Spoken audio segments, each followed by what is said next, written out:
आरोपींना फाशी दे, अत्याचारांना फाशी दे, आरोपींना फाशी दे।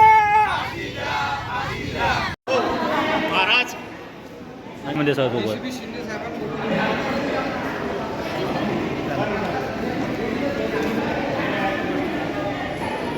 असा आमचा प्रयत्न हा पहिला मुद्दा।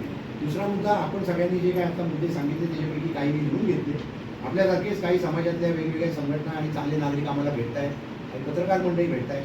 कालपासून ते आम्हाला सांगतायत की या ठिकाणी गडबड आहे, तर आम्ही त्या सगळ्या ठिकाणी शहरातल्या संपूर्ण पोलीस स्टेशनचे म्हणजे 10च्या 10 पोलीस स्टेशन, आमचं दामिनी पथक, महिला सेल, कंट्रोल रूम, AHTU आणि आमच्या RCP या सगळ्यांना गेले 3 दिवस आम्ही पेट्रोलिंग लावलेलं आहे आणि इथून पुढे नियमित लावतो।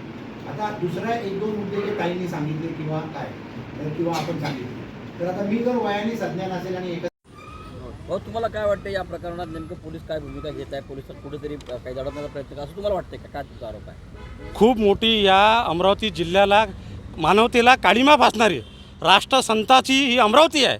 ही संत गाडगेबाबा, संत तुकडोजी महाराज, संत गुलाबराव महाराज यांची भूमी आहे। पण या भूमीवर आज हा एका मुलीवर, 18 वर्षाच्या मुलीवर जो 5 नराधमांनी जो अत्याचार केला आहे, तो अत्याचार या काळिमा अमरावती शहराला काळिमा फासणारी आहे। आणि अमरावतीचे पालकमंत्री असो, आमदार असो, खासदार एक शब्द नाही काढला। हे प्रकरण कुठं आम्हाला तर दडपण्याचं तर काही षडयंत्र आहे नाही। म्हणून आज प्रहारच्या या ज्या सर्व महिला रणरागिणी आहे यांनी आज CP कार्यालयात धडक दिली आहे। CP साहेबांना आम्हाचं हेच म्हणणं आहे की ते जे आरोपी आहे या जनतेसमोर, जिल्ह्याच्या जनतेसमोर त्या नराधमांचं नाव, आरोप्यांचं नाव जनतेसमोर आलं पाहिजे की ते कोण आहे, त्यांनी हे कृत्य कसं केलं, यामागे काय षडयंत्र आहे।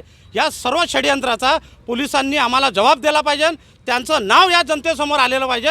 या मागणीसाठी या प्रहारच्या सर्व महिला, या महिलांच्या नेतृत्वात आम्ही आज CP साहेबांना भेटायला आलो आहे।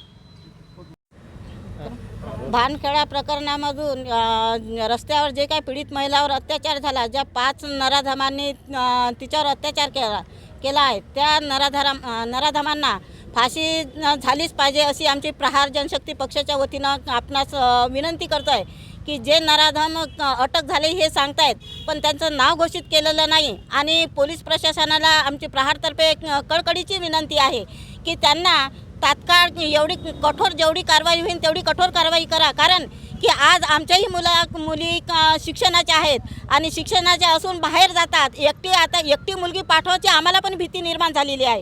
कारण की असं प्रकरण जर दबलं तर आज आमच्याही मुली आहेत, जे काही नेते आहेत, वरिष्ठ अधिकारी आहेत, त्यांच्या पण मुली असतीलच, असं नाही की ते बिना मुलीचे मायबाप आहेत।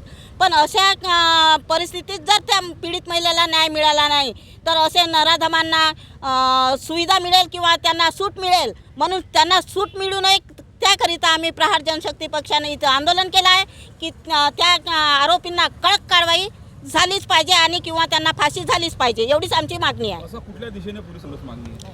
मागणी आमची हेच मागणी आहे की जे नराधम त्या पीडित महिलावर अत्याचार केला आहे, त्या पीडित महिला आता सध्या आपल्या इरविन दवाखान्यात ICUमध्ये ॲडमिट आहेत, ॲडमिट असून पण तिच्यावर आम्हाला तरी असं वाटतं की काहीतरी दबाव येऊ नये त्या पीडित महिलावर किंवा पीडित महिलाच्या नातेवाईकावर दबाव कोणाचा येऊ नये। निष्पक्षतेची चौकशी झाली पाहिजे आणि त्या नराधमांना फाशी झाली पाहिजे। कोण दबाव टाकतो? दबाव टाकण्याचा काही प्रश्नच येत नाही ना। जर कोणी टाकू शकते ना त्यांना, असं थोडं नाव तर कोणाचं येऊ नाही शकत आणि सांगू शकत नाही। मुलीच्या आई बाप नाव सांगू शकतात का? कोणाचं नाही सांगू शकत। पण आमची मागणी एवढीच आहे की त्या नराधमांना फाशी झाली पाहिजे, एवढी आमची मागणी आहे।